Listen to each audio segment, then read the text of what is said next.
Sumainyo ang Panginoon. At sumaiyo rin. Ang mabuting balita ng Panginoon ayon kay San Marcos. Papuri sa iyo, Panginoon. Noong panahong yon, si Jesus ay agad pinapunta ng Espiritu sa ilang. Nanatili siya roon ng 40 araw na tinutokso ni Satanas. Mailap na hayop ang naroon, ngunit si Jesus ay pinaglilingkuran ng mga anghel.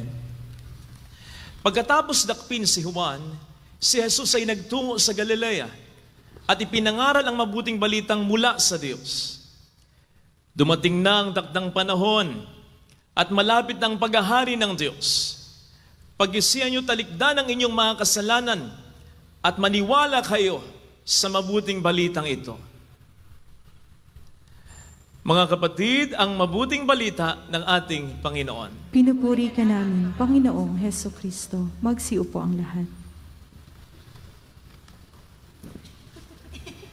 Ang init. Magandang hapon sa inyong lahat.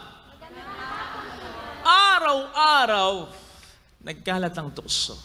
Tukso na magalit ka, maging buwisit ka, magkait ka, maging masungit ka, magnakaw, mangalo niya. Tukso na maging tamad, parumbado, etc.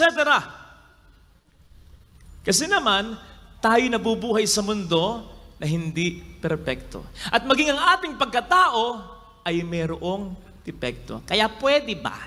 Tigilan na. Yang pagkanta at pagkasabing, "Oh, tukso, layuan mo ako." Kasi kahit anong gawin natin, hindi lalayo ang tukso. Hindi mawawala ang tukso habang nabubuhay tayo at habang nandyan ang demonyo. Tingnan nyo yung katabi nyo. Oo, grabe din ang tingin sa'yo. Naalala ko minsan mayroong isang binatang chick boy ang dumaing sa kanyang lolo. Sabi niya sa kanyang lolo, "Lo, ba't ba ako ganito? Kapag may nakikita ko maganda at sexy babae, napapatitig ako. At kung ano-ano naisip ko, lo, gusto ko nang magbago. Ayaw ko na ng ganito." Sumagot ang kanyang lolo, "Apa, wag kang mag-alala. Lilipas din yan." "Totoo, lolo? Kailan?" "Kapag ikaw ay naging 70 na, tulad ko ha, 70 na." Biglang may lumabas. May nakita silang isang sexy magandang babae. Nanlaki ang mga mata ni lolo. Sabi tuloy ng binata sa kanya, ng kanyang apo, "Lo, anyari?" At ang sabi ni lolo ay ganito, "Ay, apo, hindi pala 70. 71 pala." Tumawad pa. Because the truth is, hindi talaga mawawala ang tukso at ang ating inclination para dito.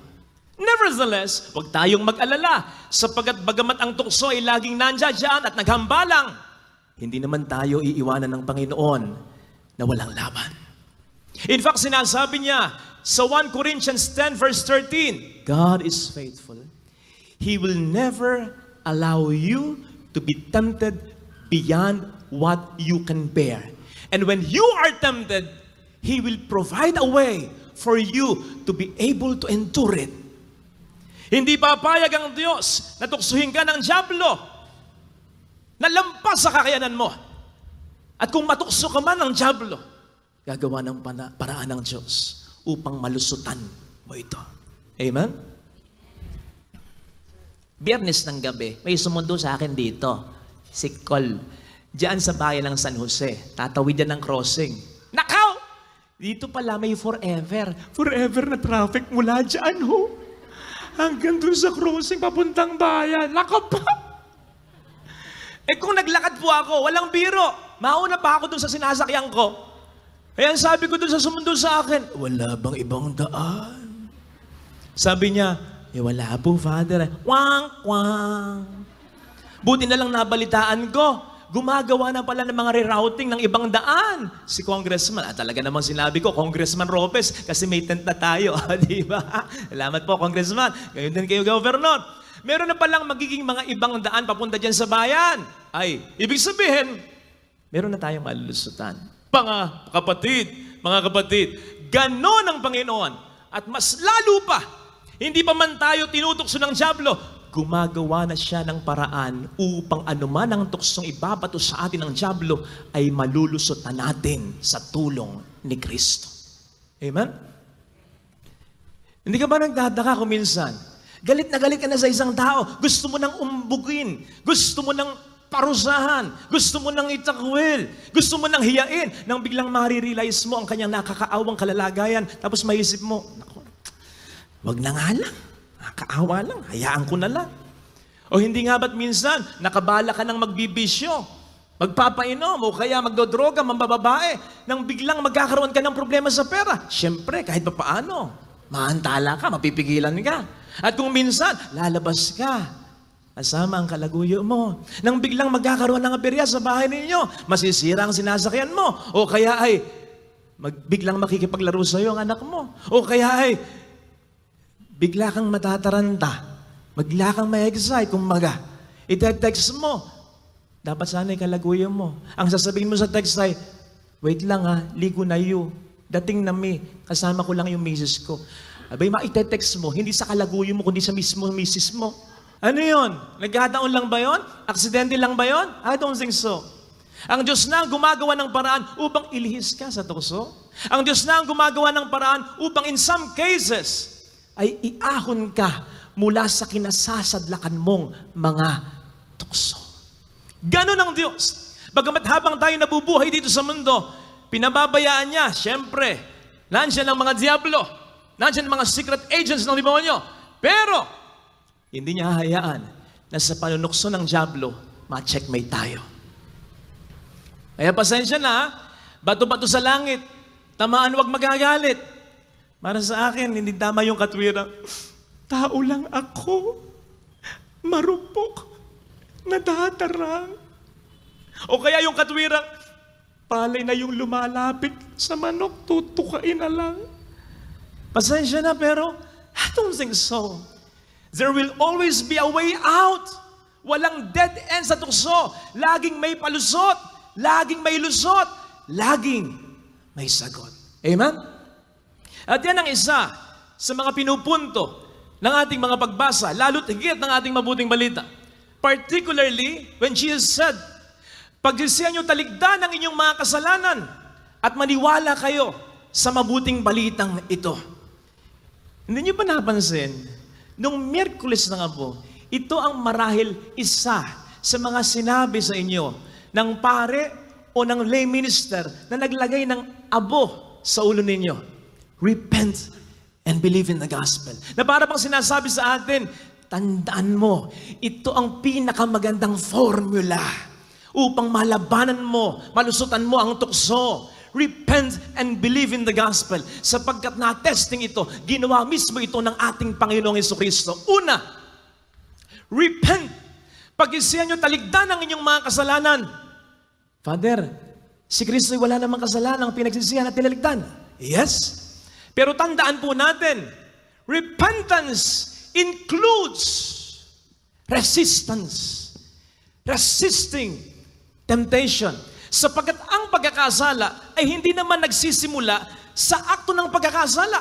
Ang pagkakasala ay nagsisimula habang iniisip mo pa lang, ine-entertain mo pa lang ang tukso ng kasalanan. Maliwanag ang sinasabi ng ating Panginoon sa Mateo 5:38. Sino mang tumingin ng mahalay sa isang babae, sa kanyang puso, sa kanyang isip, ay nangangalo niya na sa babae yon. At sinasabi pa niya sa Mateo 15:19, ang kasalanan, ang karumihan, ay hindi naman talaga nagsisimula sa labas, kundi sa loob ng tao, sa puso at sa isip ng tao, sapagkat diyan siya madalas nakikipag-usap at nag-e-entertain ng panunukso ng diablo. Eh kung bakit talagang ine-entertain pa natin ang diablo? Sige nga, anong mapapala natin? Mananalo ba tayo sa argumento kontra sa diablo? Hindi. Lalo pat ang diablo ay mapagkunwari. Ilabas nga nyo yung dila nyo. Sige nga. Naka-face mask nga pala kayo. Ako na lang. Nakakita na po ba kayo ng tao na ang dila ay parang ahas, fork tongue? Ganun, no?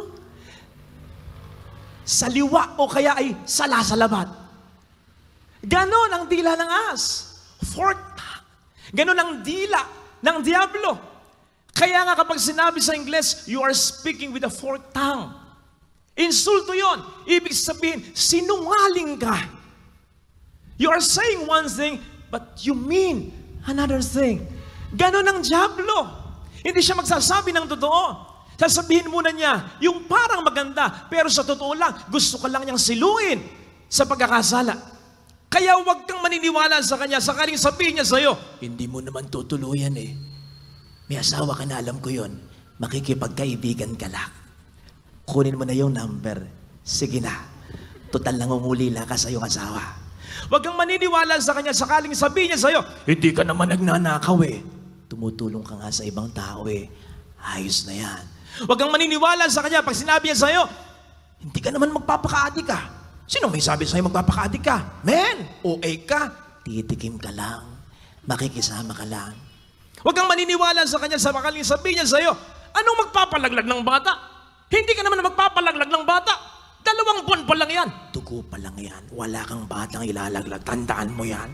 Huwag kang maniniwala sa kanya. Sabihin niya sa'yo, hindi kasalanan yan. Marami nang gumagawa niyan. Natural na lang yan. Kapatid, huwag kang maniniwala sa kanya. Sapagkat simula na yon ng trap niya. Walang iniwan yan. Halimbawa, sa parang gusto mong bumili ng kotse, syempre, pupunta ka sa dealer.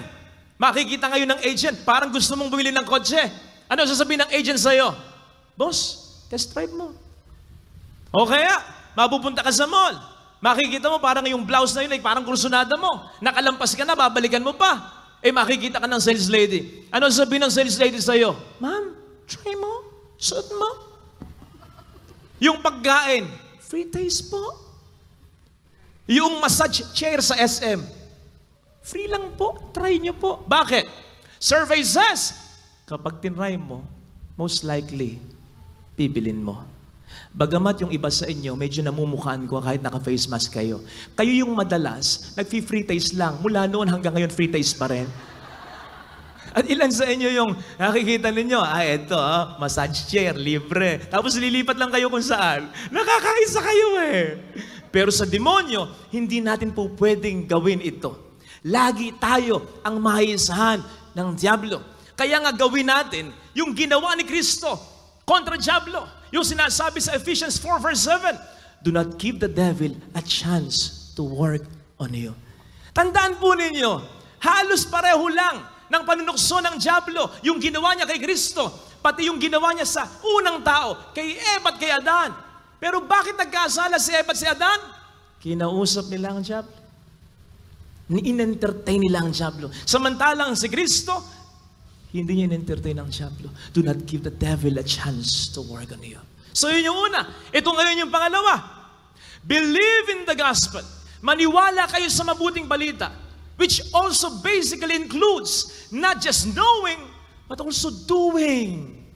Kasi tandaan po natin, kahit ang demonyo, alam din, nagko-code din ng Biblia. Yun nga lamang, hindi niya ito ina-apply sa buhay niya. Huwag natin siyang gagayahin. And besides, hindi nga ba't ang gamot, mas mararamdaman mong epektibo ito kung iinumin mo, kung gagamitin mo. Ganon din ang huwerpa ng salita ng Diyos. Mas mararamdaman mo ang kapangyarihan ng salita ng Diyos kung isasambuhay mo.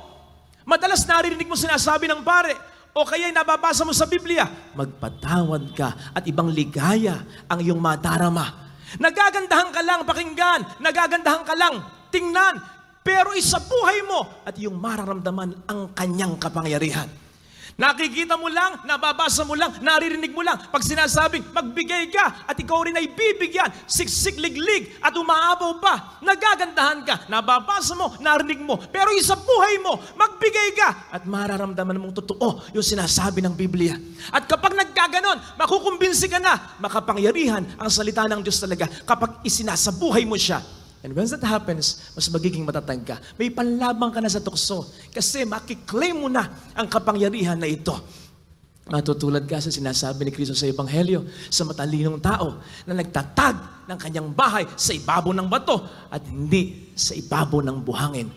When that happens, anumang yugyog o bato sa iyo ng diablo na tukso, makakayanan mo sapagkat solid ang foundation mo. Amen? So repent and believe in the gospel. Yan lang ang gawin natin.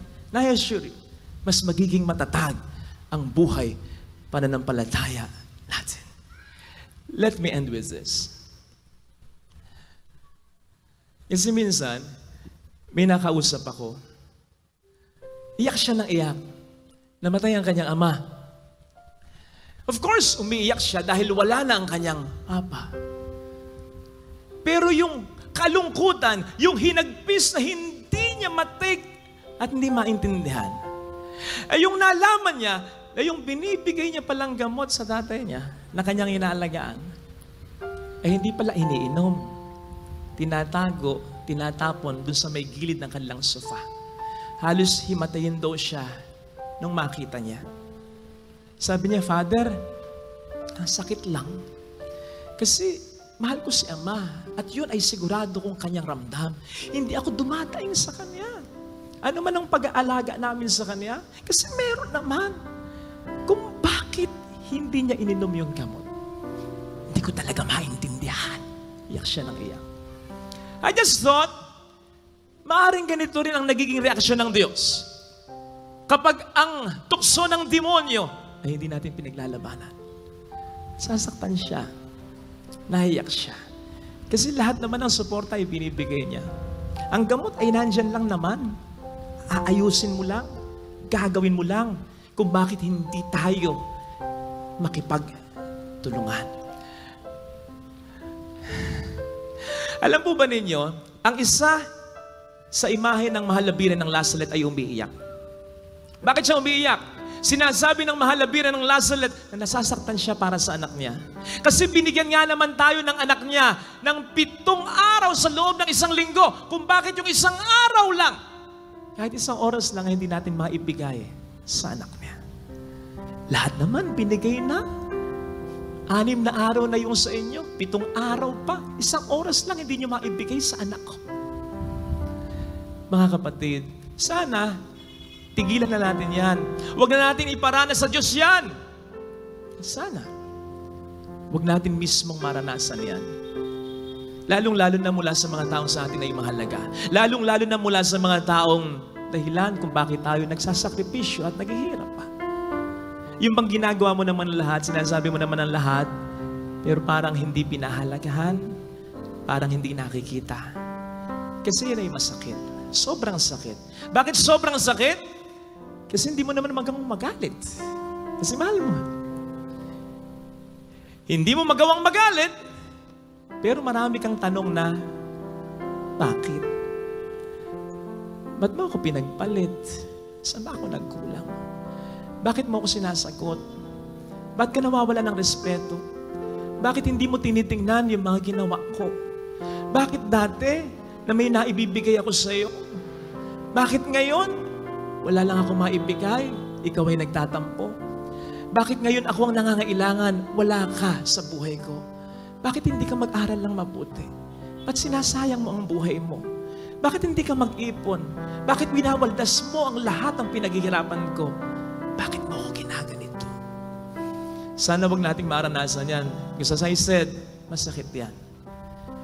Sobrang sakit kasi hindi mo magawang magalit.